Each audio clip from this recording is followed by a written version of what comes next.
Voilà, mes amis, on va continuer notre cours de Zohar.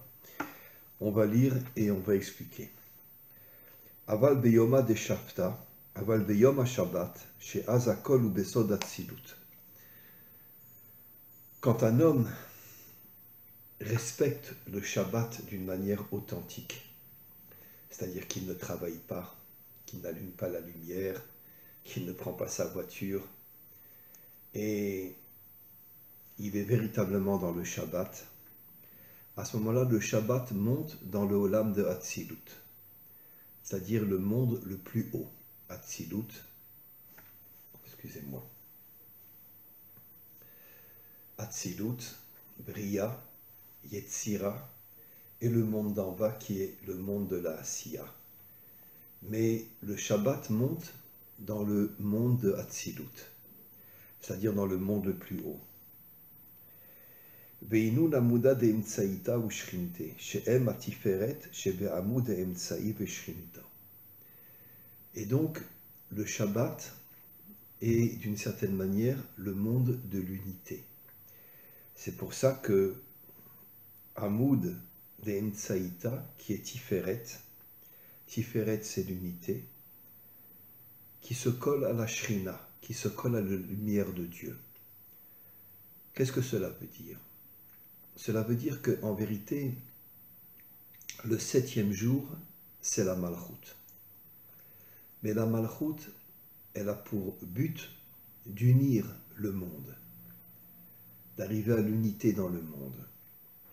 Et c'est la raison pour laquelle le Shabbat monte dans le monde de Hatzilut, ça veut dire dans le monde le plus haut, parce que le monde de Hatzilut est d'une certaine manière, le monde qui permet l'unité dans ce monde. Ve'enan mityachadim al yedei shaliyar, shehu shaliyar shel hayesod le'alot et atfilot beshabbat besheshet yemei achol. À ce moment-là, la tfila du Shabbat, elle aussi, elle monte jusqu'à Hatzilut, jusqu'au monde le plus haut. Et là, Betzadik Rayolamim, al yedei shefa yesod, olot atfilot me'atzmam, ve'az al yado mityachdim zun. Et là, le Zohar dit quelque chose d'extraordinaire. Grâce à la tfila authentique du Shabbat, Tiferet et Malchut arrivent à s'unir. Et pourquoi Tiferet? Tiferet, c'est encore une fois l'unité. La Malchut, elle reçoit l'unité dans le monde matériel pour pouvoir justement unir l'humanité tout entière. Alors bien sûr, il n'y a que le Mashiach qui arrivera à unir véritablement toute l'humanité, mais chaque homme authentique à son niveau arrive d'une certaine manière à s'unir à ceux qui ne sont pas comme lui.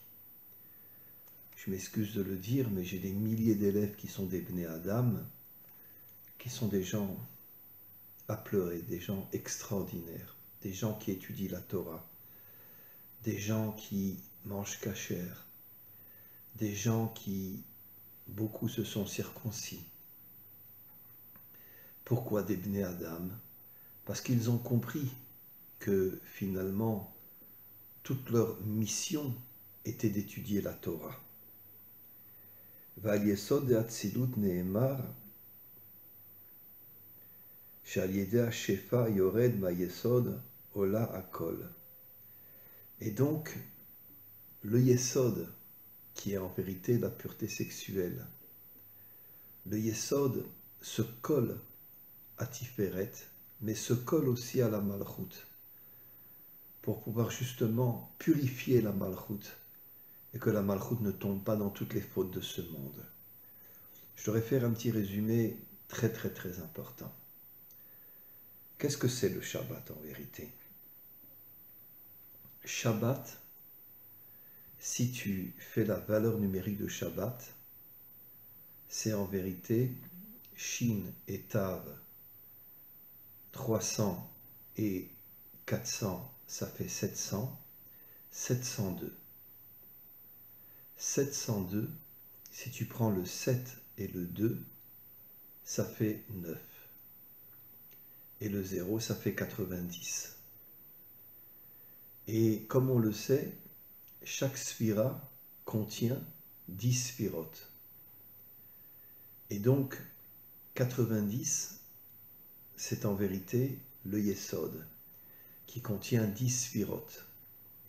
C'est-à-dire que le Shabbat représente la pureté sexuelle. Et c'est quelque chose d'absolument incroyable. Comme disent nos maîtres, que la plus grande de toutes les fautes, c'est la débauche. Et donc pourquoi le Shabbat correspond au Yesod, même si le Shabbat correspond à la Malchut, puisque c'est le 7e jour, mais le Yesod se connecte à la Malchut, et à ce moment-là, la Malchut reçoit toutes les forces spirituelles du Yesod, de ne pas tomber dans toutes les fautes et surtout de ne pas tomber dans la débauche. Le Yesod nettoie la Malchut, et la Malchut monte jusque dans le Olam, jusque dans le monde de Hatzilut, qui est le monde le plus élevé. Je voudrais maintenant expliquer ce qu'est le monde de Hatzilut. Le monde de Hatzilut, en vérité, c'est le monde le plus élevé. Et dans la Torah, c'est marqué Bereshit bara Elohim. Ça veut dire c'est le monde de la Bria. Bara, c'est le monde de la Bria. Pourquoi on ne mentionne pas le monde de Hatzilut? Parce que c'est tout le travail du Mashiach et de son armée et de tous les hommes qui seront avec lui de connecter le monde de Hatzilut au monde matériel. C'est notre travail. Et comment le Mashiach va arriver à connecter le monde de Hatzilut avec le monde matériel? Parce que il va créer l'unité dans le monde, il va créer le respect dans le monde, il va créer l'amour dans le monde. Et à ce moment-là, le monde matériel se connectera au monde de Hatzilut. Ce qui est très intéressant, c'est que la première lettre du mot Hatzilut, c'est Aleph. Et le monde de Asiya commence par un Aïn.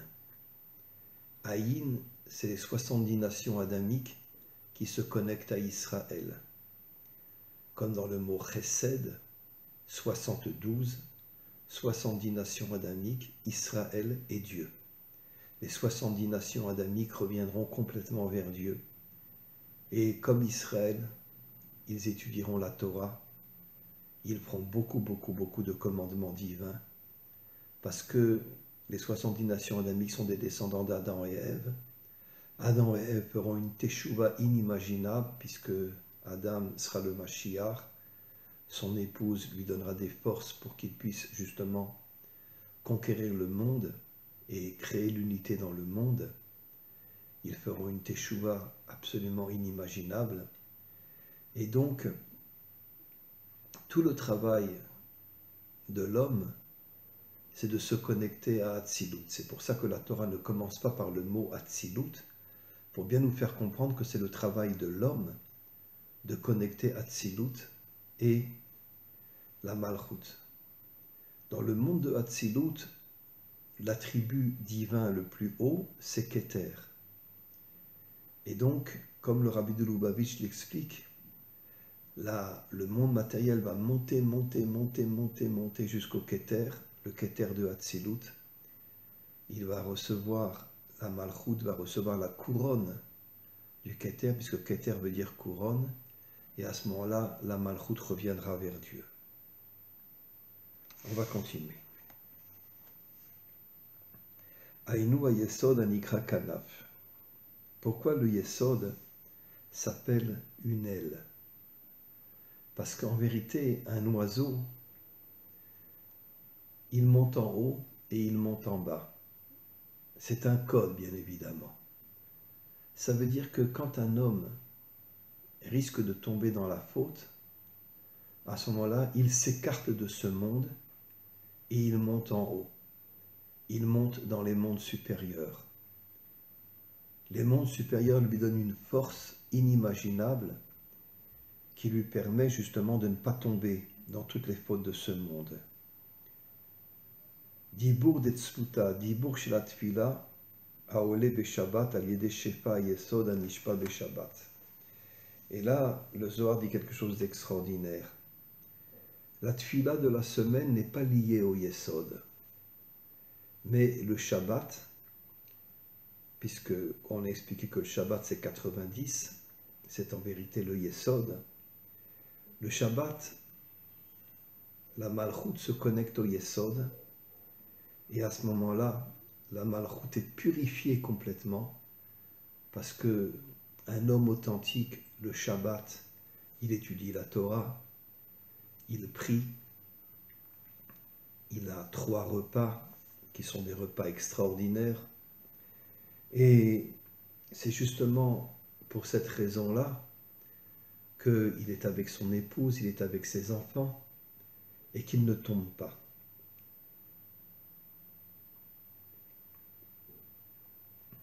Ayesod nikra v'yechulu, shemisparo chesed, lefi shu kalul mikol hachasidim. Et là, le Zohar dit quelque chose d'extraordinaire. Le Yesod s'appelle aussi Chesed. C'est quoi le Chesed? D'abord, c'est l'union entre les 70 nations adamiques, Israël et Dieu. Mais expliquons aussi d'une autre manière. Le Chesed, c'est en vérité une force inimaginable qui nous permet justement de ne pas tomber dans toutes les fautes de ce monde. Et comment qu'on reçoit cette force-là? Le Yesod reçoit cette force de la Bina.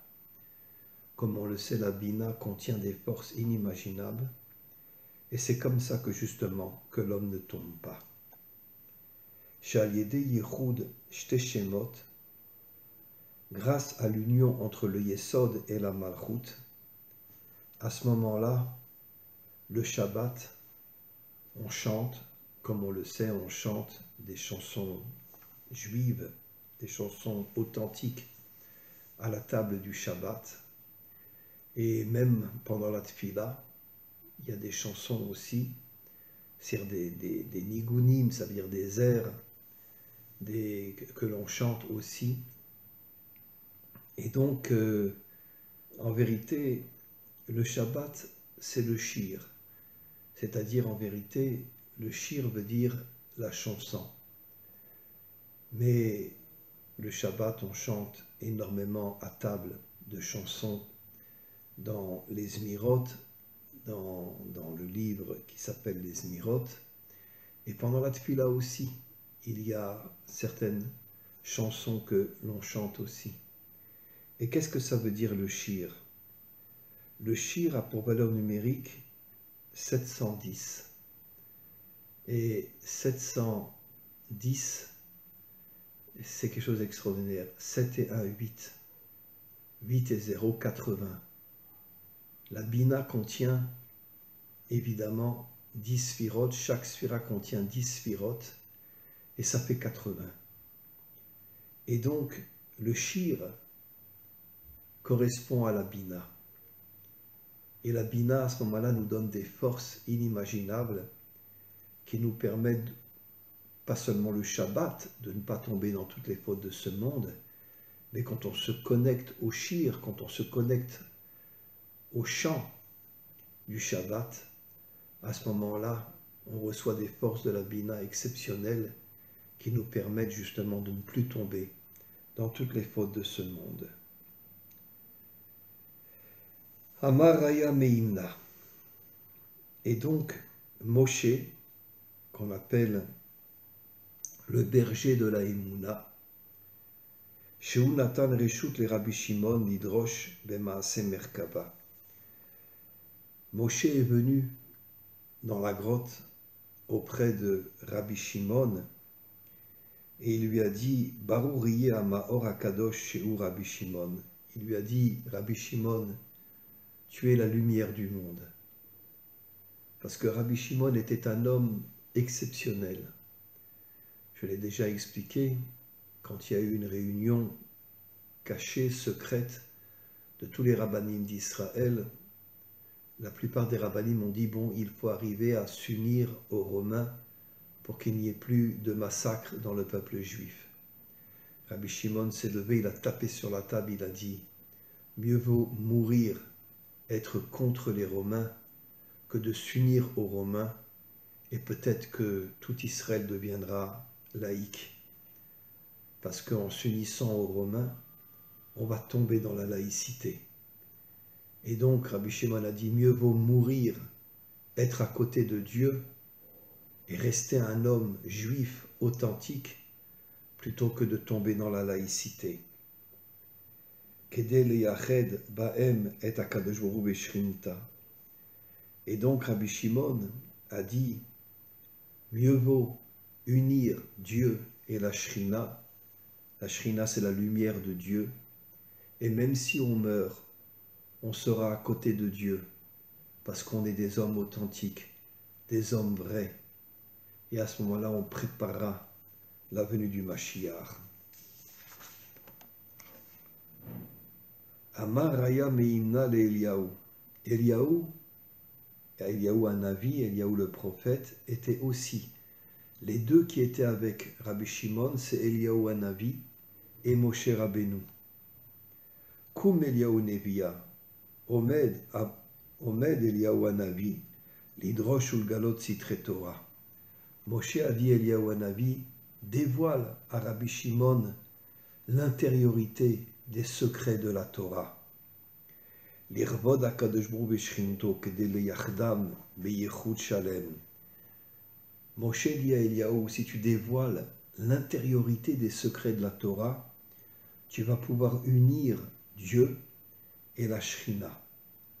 Parce que aujourd'hui, la Shrina est en galoute. La lumière de Dieu ne brille pas dans le monde. La Shrina est en exil et donc elle n'a pas de lumière.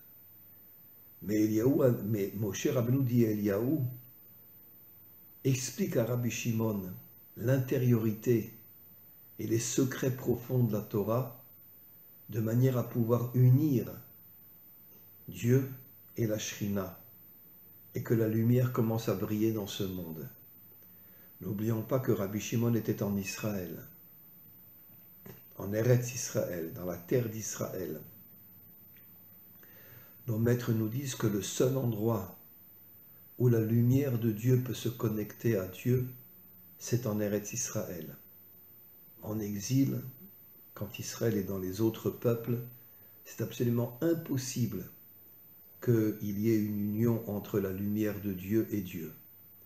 Mais en Eretz Israël, il peut y avoir la lumière de Dieu.